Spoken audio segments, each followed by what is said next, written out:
Come back here, you idiotic butt waffle! Stand and face the wrath of Strastul, the fell hand! The voice was ever present, a plague upon the land, though just far enough away from the small village that bordered the owner of the voice. It was a curious and quite rude landmark, one that had at first garnered much interest from the adventuring sort, mainly the paladins and clerics that had attempted to relieve this landmark of its soul and send it on its way. They had all failed, and so the landmark remained. The landmark was a lich, Strastul the Fell Hand to be exact, an ancient being of incalculable power and malice, reduced to a ribcage, partial spine and neck with a skull for a head. A black crown of jagged metal had long ago been fused to that skull, which curled, flopped and raved at the slowly dwindling form of a merchant's wagon. The dwarf in the driver's seat cringing with every word hurled in his direction. Though the lich had no lungs or throat to scream raw, he certainly felt as though he had. But screaming and insults were all he had left these days. Long ago, before his untimely outdoors incarceration, he had been a blight upon the land. Torture, death and general chaos were his bread and butter. The former human warlock, now something more, something stronger and far more foul than he had been before his ascension. He had been on the path to godhood. He'd just known it. That is, till a bold adventurer had set a trap for him in this very spot. Unfortunately for the adventurer, having secured his prey and relieving him of any chance of either escape or causing further harm, he had been unable to find the phylactery that kept his soul bound to this world. In fact, nobody had been able to find it, and by now even the Lich himself had forgotten its location. Unable to simply destroy the Lich's body fully, for he would have simply rebuilt himself at the location of his phylactery and become an even greater threat, they had elected to simply ensure the trap which held him at bay would never fade, never lose its potency, and so left him alone. Many since then had attempted to find his phylactery, but to no avail. And now he was but a rude roadside attraction. The intrigue his existence had brought was now long gone, leaving him alone and still ever so bitter. When he was certain the dwarf could no longer hear him, he fell silent, contemplating his prison once more. Empty eye sockets burning with unholy fire peered down at the ground around him. Recently, a colony of ants had moved in under his ribcage. At least he was a god of something, providing shelter and safety for his loyal worshippers. He spotted a column of ants dragging the remains of a much larger insect towards the hive, and had he any flesh left, he would have grinned maliciously. "Ah yes, a worthy feast for my most loyal. You have my blessing, O tireless peons," he exclaimed, laughing in a most maniacal fashion. Soon I shall ascend from this prison of bone and magic. I shall become a true god, and when the day comes I shall not forget you, my faithful. I shall—" "Who are you talking to, Mr. Skellerman?" came a small voice from behind him. A child's voice, to be exact. His head immediately twisted a full 180 degrees to face the owner of this voice, and gazed up into the innocent eyes of a young girl. "None of your business, girlie. What are you, attempting to spy on me? Learn my secrets? I warn you, I don't break easily," he rambled on, and the girl blinked in confusion before giggling. "What is that? What are you doing? Stop that at once. Strastul demands it." His voice got only a bit strained. He had been yelling quite a bit today, after all. The road was far more popular than usual. "You're silly Skellerman," the girl giggled, only fanning the flames of Strastul's unending and terrible, also impotent anger. Silly! I am Strastul the Fell Hand, the rightful god of this pathetic world. You should be trembling in fear, not giggling," he bellowed. But his indignation only served to create more giggling, and worse, actual laughter. Laughter which left the girl rolling in the grass and left him sputtering at her lack of fear. When finally she calmed, he rubbed the tears from her eyes and sat up. Her simple dress no doubt thoroughly stained by the grass. "You're funny, Mr. Skellerman. I like you," she said, and he recalled as much as he possibly could. Like? Such a word was not used when referring to him in any capacity, save perhaps his loyal followers. And then she did the unthinkable. She proceeded to hug him. He was shocked, at a loss for words. For a moment he felt the warmth of life against his old weary bones, and then it was gone. The anger which had been driven away by such a brief moment of contact now flooding back. "My name's Kisana, but all my friends just call me Kissy. It's nice to meet you, Mr. Skellerman," she said, only to raise her head and look towards the nearby village, from which even he could hear her name being called. "Bye-bye," she said, before dashing off. He was left perplexed, befuddled, and downright flabbergasted. What had even just happened? He wasn't sure, and he was so baffled that he forgot to hurl insults at her back. Instead, he turned his head round the right way, staring down at the dirt where his loyal ants toiled ceaselessly. Night came, then day, then night again. Nobody ventured down his road, for it was truly his road and nobody else's. It was by his grace alone that they were permitted to even set foot upon it. Over the next few days he forgot entirely about the girl, and so engrossed himself in the drama that was now unfolding beneath his ribs.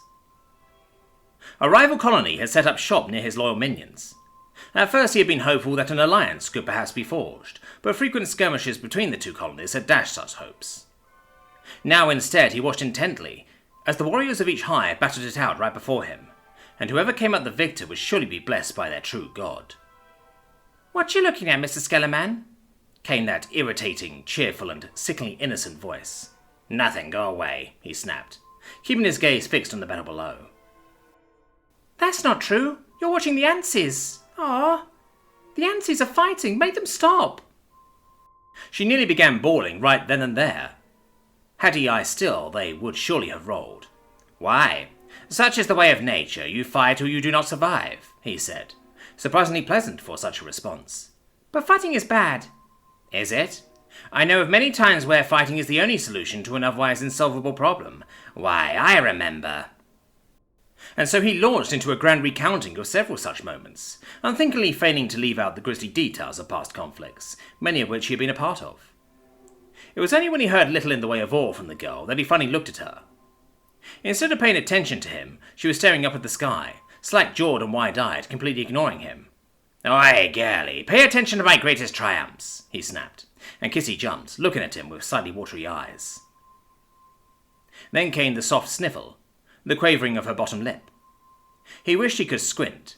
Instead, all that happened was the fire in his eyes shrank just a touch.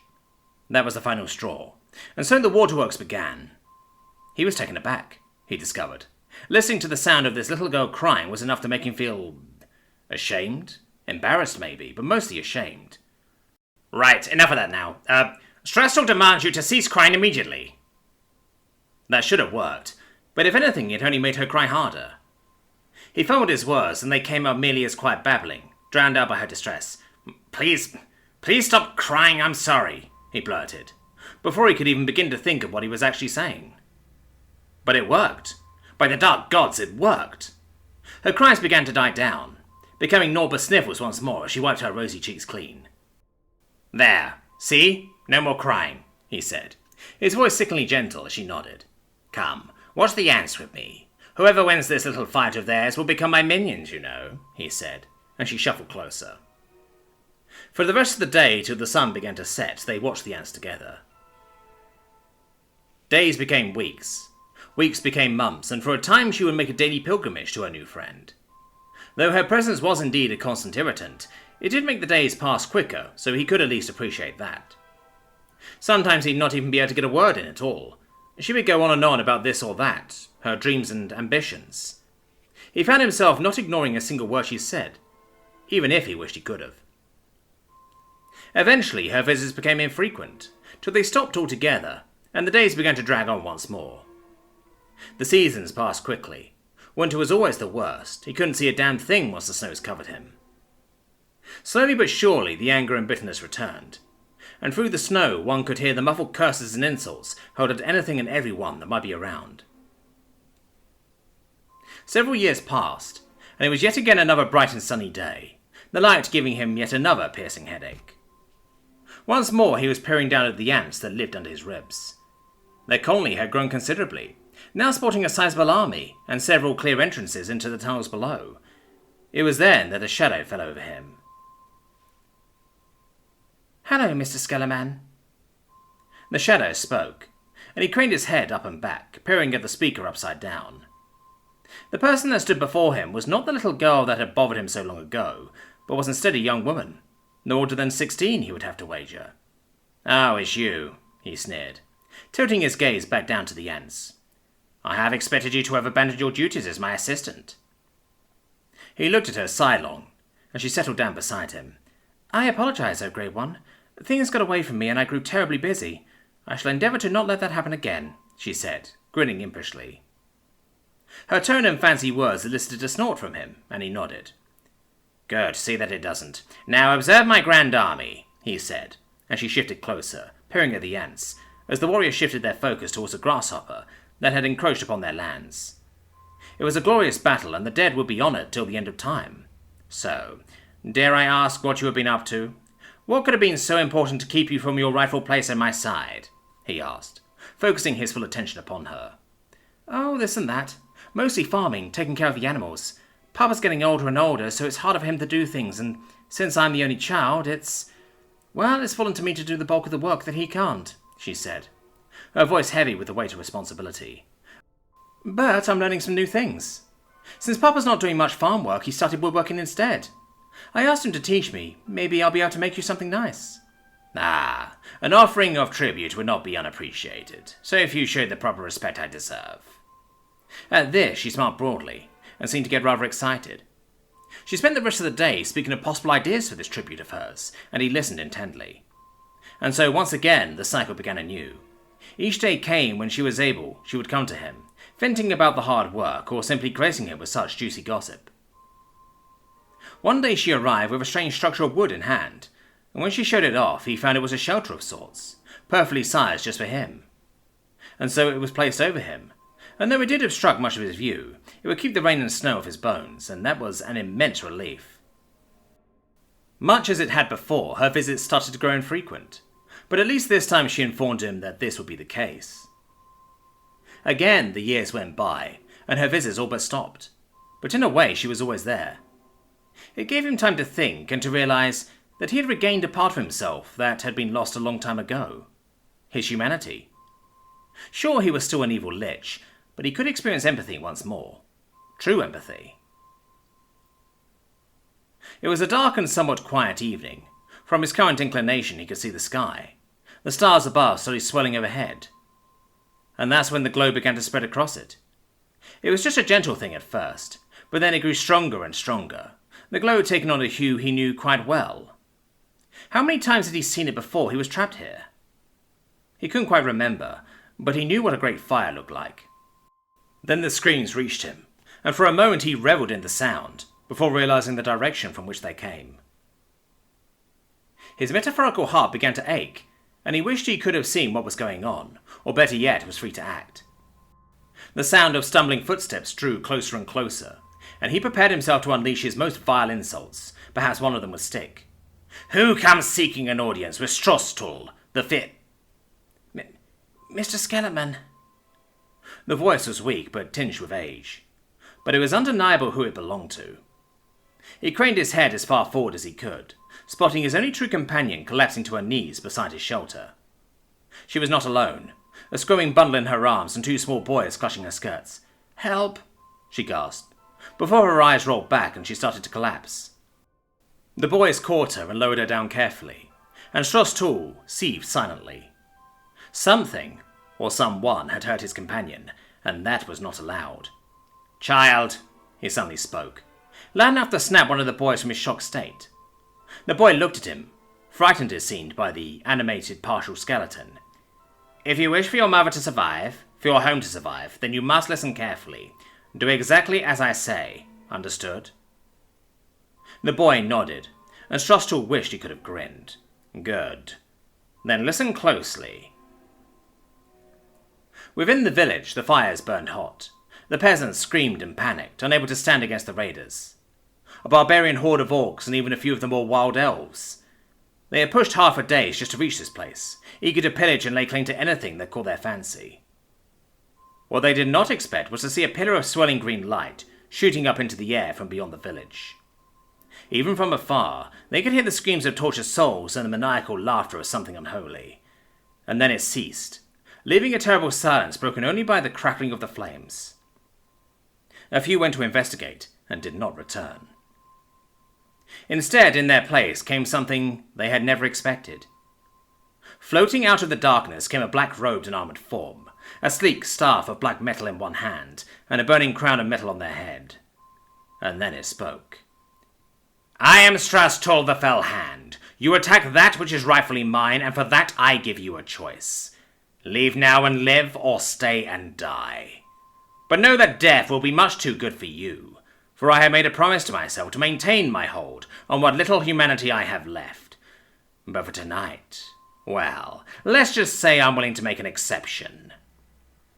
His voice was cold and emotionless, echoing through the streets. Many of them laughed, assuming this was some mere animated skeleton. "We're not afraid of some mere skeleton. We've dealt with your kind before. You'll be no different," York War Leader said, and the laugh that left the Lich was enough to make a shiver run down his spine. "I assure you, you have never faced anything like me," he said, just as the dead began to rise, and from the darkness behind Strastor the missing raiders charged forth, each now an undead. When it was all said and done, not a single raider survived.